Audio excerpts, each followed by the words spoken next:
زۆر فەرمایشتمان هەیە پێغەمبەریان صلی الله عليه و آله وسلم دوعای کردە دوعا بۆ ئەم ئومەتە سەیری دڵسۆزی ئەوکەن دایکمان عائیشە بۆمان ئەگەڕێتەوە فەرمێ جارێکیان لە خزمەتیا بووم هەستم کرد پێغەمبەری خوا صلی الله عليه و آله وسلم دڵی خۆشە ئەڵێ عەرزم کرد وتم یا رسول الله صلی الله عليه و آله وسلم دوعایکی خێرم بۆ بکە ئەڵێ دەسەکانی بەرز کردەوە فەرمووی اللهم اغفر لعائشة ما تقدم من ذنبها وما تأخرت خوای گیان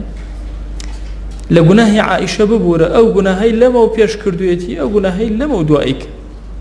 وما أسرت وما أعلنت ئەو گوناهەی بە پەنهان کردوێتی کەس نازانێ ئەو گوناهەی بە ئاشکرا کردوێتی خوایە لێ ببوورە ئەڵێ زۆر دڵم خۆش بوو ئەم دوعایە لەمە و پێش لەمە و دووە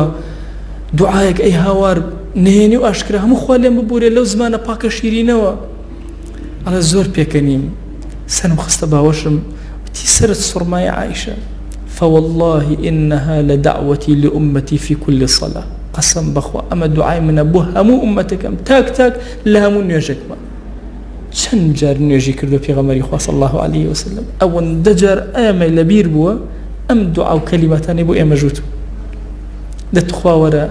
ئەم پێغەمبەرە نازدارە دڵسۆزە عەزیزە عليه الصلاة والسلام وەرە دوعای شەڕ لێ بکە لەسەر گوناهێک ئیتر چۆن ئارامە بیتەوە چۆن ئاسایش بۆ دڵەیە چۆن ئاسایش بۆ ڕۆحت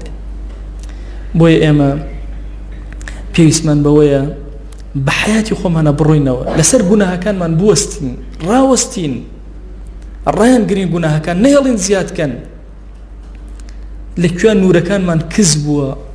ڕای گرین بۆی نەکوژێتەوە وردە ڕۆشنیان کەینە